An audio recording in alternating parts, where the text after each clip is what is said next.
Assalamu alaikum dear audience, this is Abdurrahman Arif again with a very critical topic about the business problems.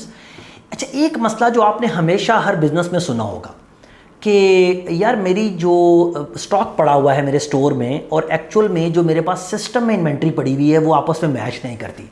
अच्छा, इससे नुकसान क्या होता है? पहले ज़रा नुकसान पे आते हैं, फिर मैं मसले को एक्सप्लेन करूँगा कि मैं जब बाइंग करता हूँ तो मुझे पता लगता है कि मैंने उन चीज़ों को ख़रीद लिया है जो पहले ही मेरे स्टोर में पड़ी हुई थी, या मैं उन चीज़ों को नहीं ख़रीद पा रहा, मेरे स्टोर में ख़त्म हो चुकी हैं और मेरी बाइंग टीम को और मेरी प्लानिंग टीम को ये नहीं पता कि ये मैंने मंगवानी है।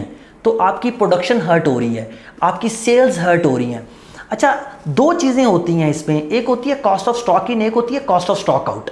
कॉस्ट ऑफ स्टॉक इन क्या होती है कि मैं चीज़ें मंगवा के रख लूँ अपने पास और उसको होल्ड करूँ, संभाल के रखूँ। उनको रखने की भी एक कॉस्ट है, एक तो प्रोडक्ट की अपनी वैल्यू है प्लस उसको संभालने की एक कॉस्ट है। कॉस्ट ऑफ स्टॉक आउट क्या होती है कि मेरे पास कस्टमर आया मेरे से कुछ चीज़ लेने और मेरे पास वो मौजूद नहीं थी, या मैं प्रोड्यूस नहीं कर सका उसको उस वक्त, या मेरे पास परचेज ऑर्डर आ गया, मैं प्रोडक्शन नहीं कर सका, या रिटेल के केस में मेरे पास कस्टमर आ गया और मैं उसको सेल नहीं कर सका। इसका मतलब है मैं स्टॉक आउट पे था। इनको बैलेंस करना होता है। अच्छा, ये पता होना कि मेरे पास स्टॉक है कि नहीं है, इसकी क्लैरिटी होना आपके पास बहुत इंपॉर्टेंट है। अच्छा, आप हर वक्त आप फिजिकली तो जाकर स्टोर में नहीं देख सकते, तो आपने एक सिस्टम लगाया हुआ है अपने पास which is called ERP, enterprise resource planning, जो आपको बताता है कि आपने सारे के सारे बिजनेस की ट्रांजिशंस कैसे करनी है।